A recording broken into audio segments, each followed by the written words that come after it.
Iran defiant after the U.S. widens sanctions.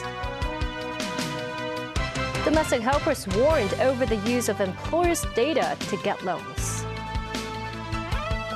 And Chinese medicine hospital launches a 24-hour inpatient service.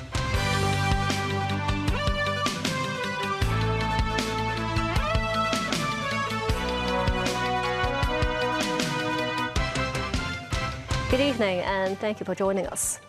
The United States announced the launching of an economic D-Day on Iran aimed at cutting off the Middle Eastern nation's economic lifeline. Washington further threatened any nation or entities found to be assisting the flow of funds into Iran or purchasing the country's oil, stressing that they will be subject to U.S. sanctions and could be removed from American financial systems. This as Tehran criticized the U.S. for engaging in economic terror, adding that Iran will not sit by idly as it prepares for a counterattack. Timothy Lee has our top story. Speaking to the press in Washington on Monday, U.S. Treasury Secretary Scott Bessent highlighted the D-Day landings executed by Allied forces during World War II as a fatal strike against Nazi Germany, comparing it to Washington's latest measures targeting Iran. Today, in that same spirit, we are launching an economic onslaught against Iran's financial connections around the globe. Our objective is to sever every economic lifeline that sustains this tyrannical regime until Tehran stands alone.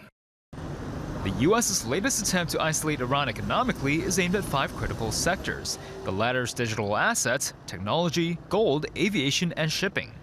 Another 60 organizations or entities, individuals, and vessels have also been sanctioned. The U.S. Treasury Secretary also noted U.S. President Donald Trump already notified several world leaders of the measure and requested that they cut off trade ties with Tehran. Bessent also threatened that countries found purchasing or transporting Iranian oil will be subject to similar sanctions and economic isolation. We want to make clear here today that no one is above the reach of U.S. sanctions, that if they facilitate transactions and are part of the ecosystem that turns Iranian oil into money, into repression, they will be targeted. This as the U.S. Department of the Treasury said targets of its sanctions include entities located in China, the United Arab Emirates, Singapore, and Europe. The Treasury Secretary talked about economic asphyxiation of the Iranian regime. This comes as negotiations have sputtered and the war has been inconclusive for more than 6 months. Iran has still bottled up the Strait of Hormuz, through which about 20% of the world's oil flows. That's pushed up oil and gas prices here in the United States. The Secretary clearly wants to force other countries to essentially choose sides and decide whether or not to continue to do business with Iran.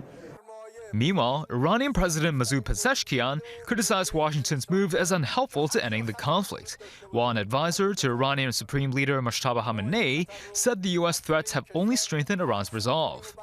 Iranian Economy Minister Saeed Ali Madanizadeh described the American policy as economic terrorism, adding that Iran is fully prepared to deal with Washington's attacks. Timothy Lee, TVB News. The U.S. State Department removes Syria from its list of state sponsors of terrorism, according to a notice from the Treasury Department. This comes as a Damascus court sentences to life in prison a former religious leader affiliated with the ex-president Bashar al-Assad. Gloria Fung has the story. The United States removed Syria from its list of state sponsors of terrorism on Monday, lifting a nearly half-century-old label. The removal, posted on the U.S. Treasury's website, took effect after a 45-day congressional review period triggered by U.S. President Donald Trump formally notifying Congress of his intention to rescind the designation. Secretary of State Marco Rubio says in a statement, the U.S. recognizes the positive actions the Syrian government has taken to distance itself from acts of international terrorism under current President Ahmed al-Sharaa. Syrian Foreign Minister Assad al-Shabani told Reuters on Saturday the government hopes removing what he called the last obstacle would help reconnect Syria to the global financial and economic system and boost investment. The designation was first imposed in 1979 under President Hafez al-Assad for supporting militant groups and remained throughout the rule of his son Bashar al-Assad, who was toppled by rebels led by the current president in December 2024. This news comes following a latest Syrian court ruling that sees Assad loyalists, former Islamic religious leader Grand Mufti Ahmad Badruddin Assound, sentenced to life in prison in a trial of officials affiliated with the rule of Bashar al-Assad. He was convicted of inciting violence and justifying murder. Several other senior Assad-era officials, including Assad himself and his brother Maher, have been sentenced to death in recent weeks. Gloria Fang, TVB News. The Office of the Privacy Commissioner for Personal Data says it is looking into 3 cases of foreign domestic helpers provided their employers' personal information without their consent to financial institutions for loan applications. Andy Ziauden has more. The Office of the Privacy Commissioner for Personal Data details of follow-up actions on 3 complaint cases regarding foreign domestic helpers providing their employers' information without consent to foreign or local financial institutions for loan applications. In 2 of the cases, financial institutions sent WhatsApp messages and called the employers to remind their helpers to repay the loans. One domestic helper took out loans from 4 institutions. The employer would receive 4 phone calls a day. Another institution considered sending debt collectors to the complainant's residence unless the repayments are made before deadline. All the 3 maids in question had contravened Data Protection Principle 3 of the Privacy Ordinance as regards the use of personal data.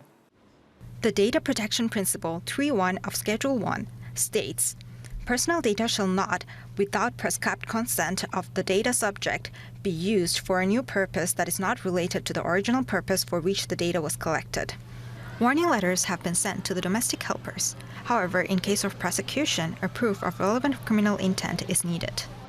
Under the existing ordinance, for contraventions of the Privacy Ordinance, we may consider to issue an enforcement notice, and any contravention of the enforcement notice would amount to a criminal offense. In any prosecution, we have to prove that the person in question has the relevant criminal intent. The PCPD states most foreign domestic helpers are well aware of the regulations, and 21 cases from the first half of this year is not a large number. The PCPD prepared a pamphlet for foreign domestic helpers in 4 languages to remind them to be cautious before using the employer's personal data. And this is Zelden, TVB News. The city's 2 power companies have announced hikes in fuel cost adjustment for next month. Hong Kong Electric's fuel surcharge for September will be 60.7 cents per kilowatt hour, marking an increase of 3.4 cents from August. Including the basic tariffs, the total net electricity charge for September is 188.6 cents per kilowatt hour, which will be 1.8% higher than that in August.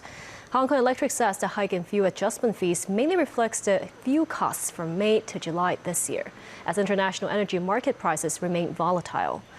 The power firm adds it expects that fuel adjustment fees will remain at relatively high levels in the future. CLP's fuel adjustment fee in September, meanwhile, will stand at 45.1 cents per kilowatt hour, marking a slight rise of 0.1 cents from August.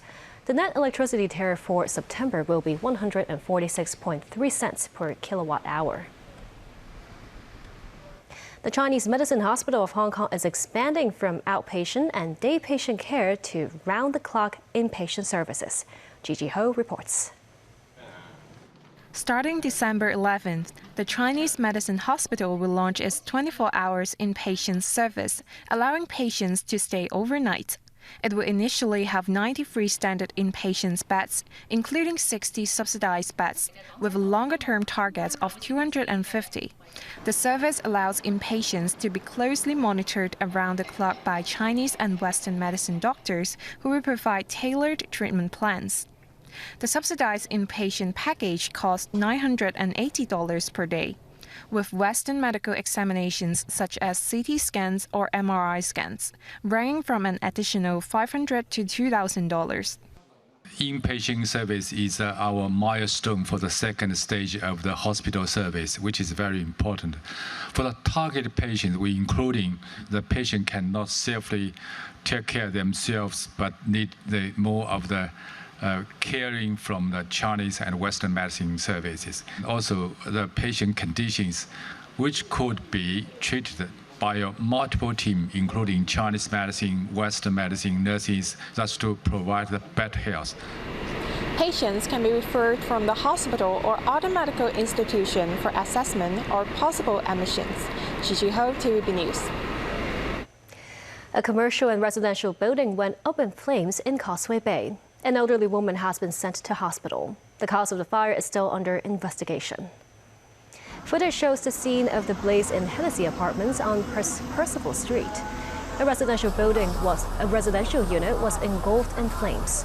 Police received a report of the fire at around 11 a.m. and doused the blaze in about half an hour. Police say a woman in her 90s felt unwell and was sent to Rottenchi Hospital while conscious for treatment. 42 residents and 16 bank staff evacuated on their own. Firefighters from the mainland and Macau were also at the scene observing the operations.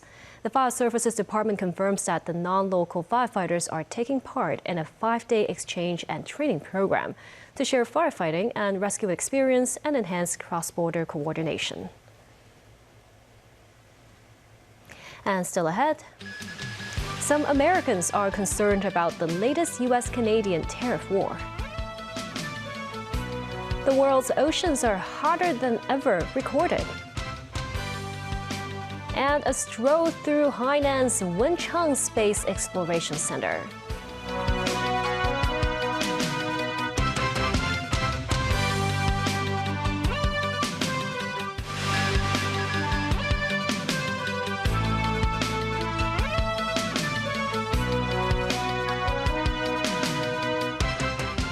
Welcome back.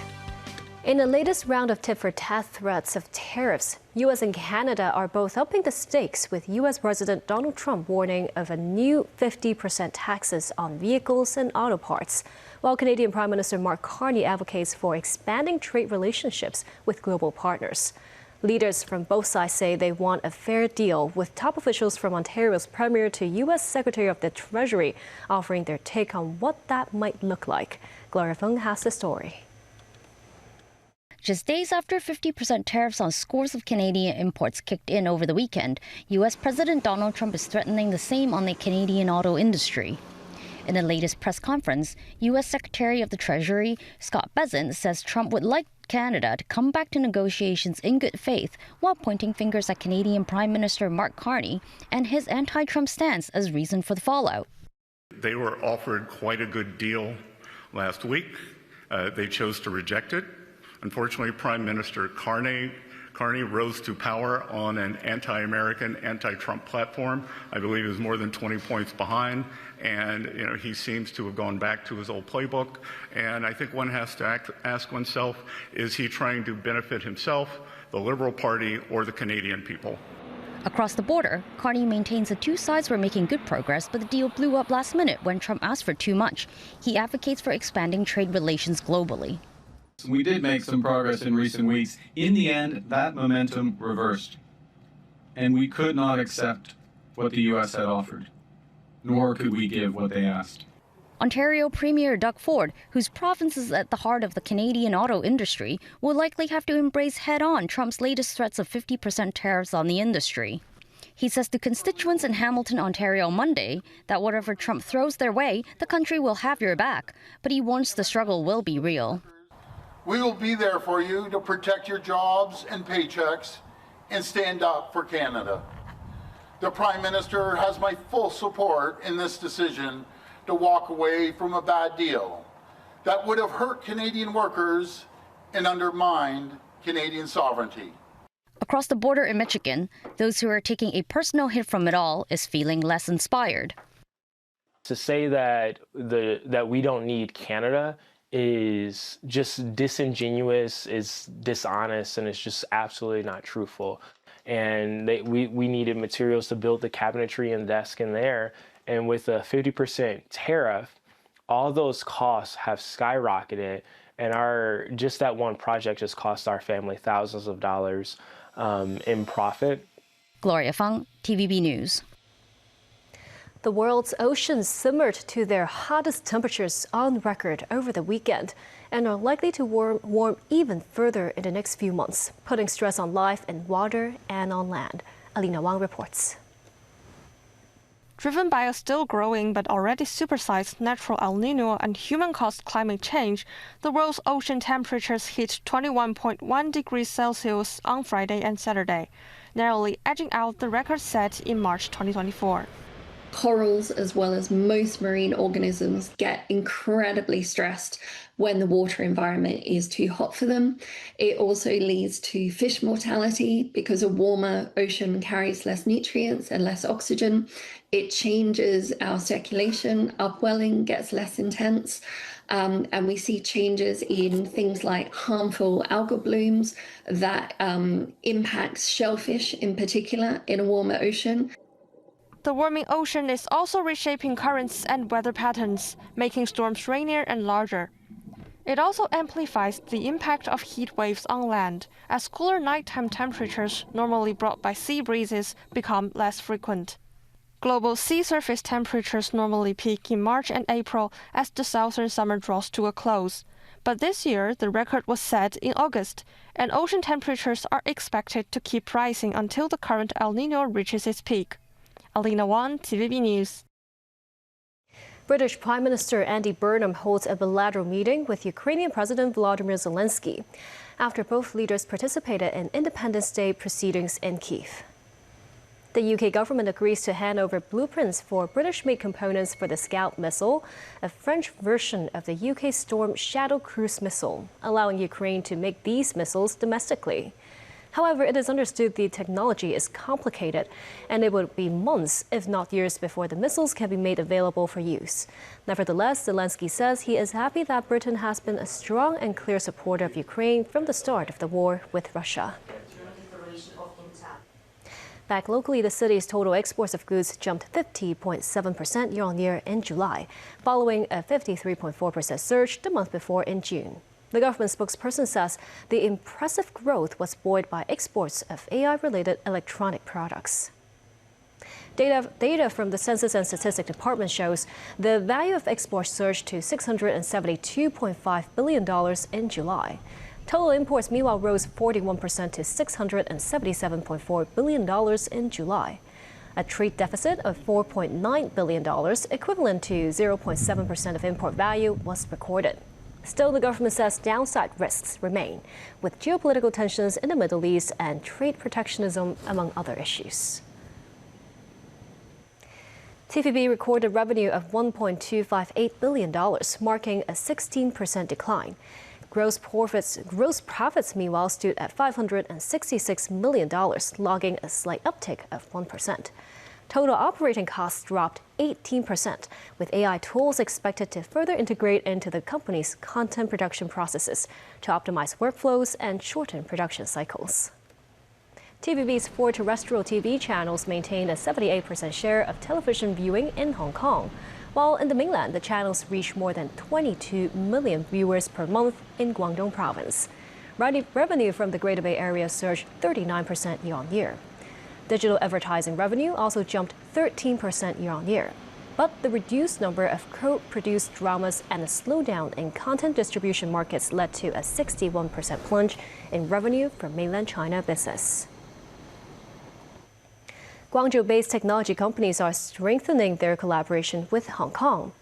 As the low-altitude economy is taking off, a mainland company is planning to bring an unmanned passenger-carrying aircraft to Hong Kong for a test flight at the end of this month. Alina Wang reports.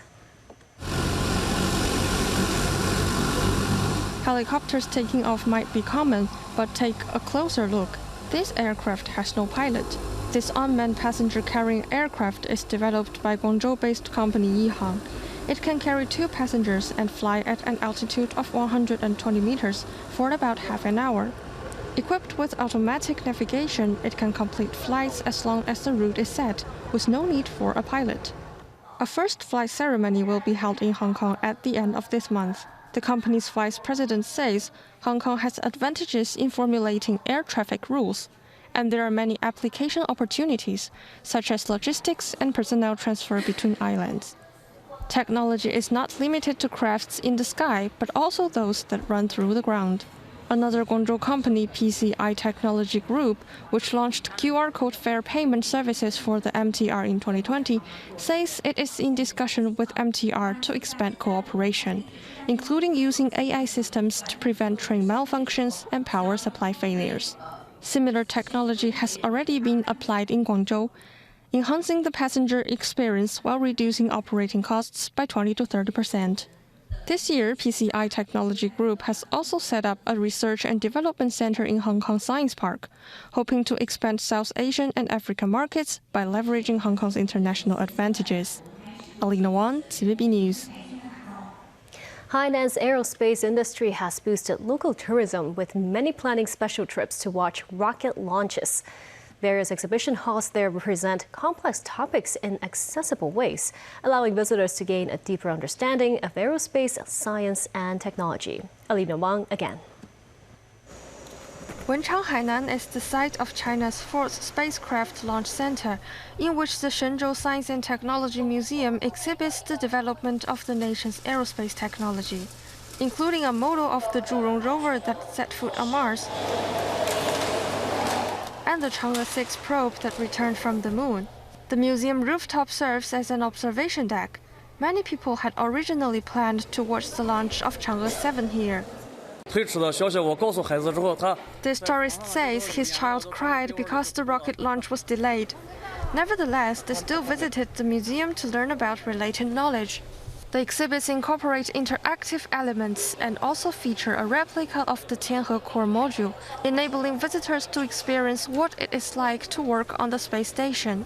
Moreover, aerospace technology involves massive data analysis.